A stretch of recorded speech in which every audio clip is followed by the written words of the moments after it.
सिर्फ अकाउंट का हिसाब है या फिर आपकी जरूरत पड़ने पर आपका डिजिटल बैंक स्टेटमेंट कोर्ट में लीगल एविडेंस बन सकता है? क्या 135 साल पुराने बैंकिंग लॉ को अब डिजिटल एरा के हिसाब से बदला जा रहा है? और सबसे बड़ा सवाल यहाँ पे ये है, इस नए कानून का आम बैंक कस्टमर पर क्या असर पड़ेगा?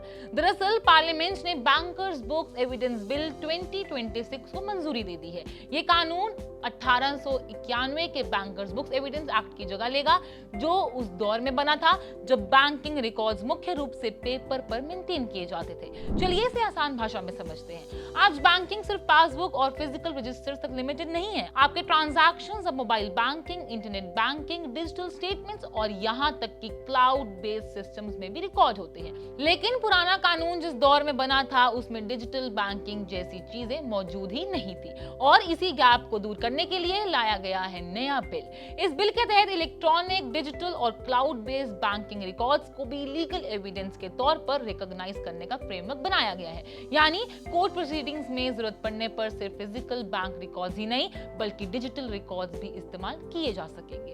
लेकिन यहाँ ये सवाल उठता है, इस बदलाव से आम बैंक कस्टमर्स को आखिर क्या फायदा मिलेगा? मान लीजिए किसी बैंकिंग ट्रांजैक्शन को लेकर डिस्प्यूट हो जाता है। ऐसे में digital transaction records, account details या फिर इलेक्ट्रॉनिक बैंकिंग रिकॉर्ड्स को कोर्ट में एविडेंस के तौर पर पेश करने का रास्ता ज्यादा क्लियर होगा। यानी बैंकिंग सिस्टम जितना डिजिटल हो रहा है उसके लीगल फ्रेमवर्क को भी उसी हिसाब से अपडेट किया जा रहा है, और यही इस लॉ की सबसे बड़ी रिक्वायरमेंट भी थी। लेकिन क्या इसका मतलब ये है कोई भी digital bank record automatically court में वैलिड एविडेंस बन जाएगा? इसका जवाब है नहीं।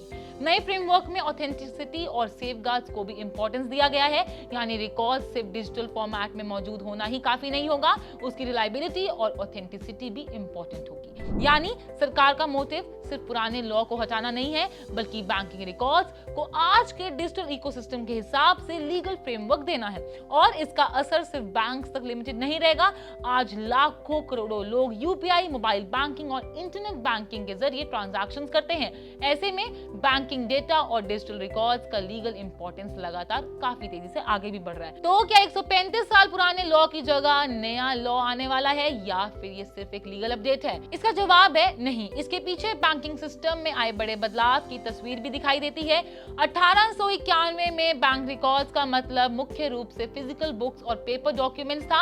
आज वही बैंकिंग रिकॉर्ड्स डिजिटल, इलेक्ट्रॉनिक और क्लाउड बेस्ड भी हो चुके हैं। इसलिए कानून को भी उसी रियलिटी के साथ कदम मिलाना बहुत इंपॉर्टेंट था।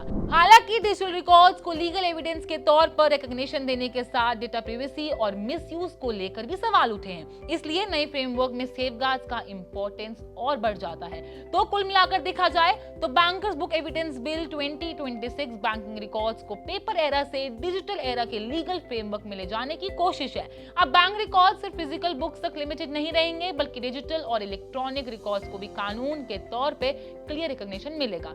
और आखिर में सवाल सिर्फ यही है कि क्या 135 साल पुराना कानून बदल जाएगा? असली सवाल मेरा आपसे ये है कि जब बैंकिंग पूरी तरह से डिजिटल हो रही है तो क्या हमारा लीगल सिस्टम भी उसी स्पीड से मॉडर्नाइज हो पाएगा? आपकी क्या राय है? हमें कमेंट्स बॉक्स में जरूर बताएं। आप इसके बारे में क्या सोचते हैं, और ऐसी हर बड़ी फाइनेंशियल अपडेट के लिए हमारे चैनल यानी कि पैसा लैब को सब्सक्राइब जरूर करें।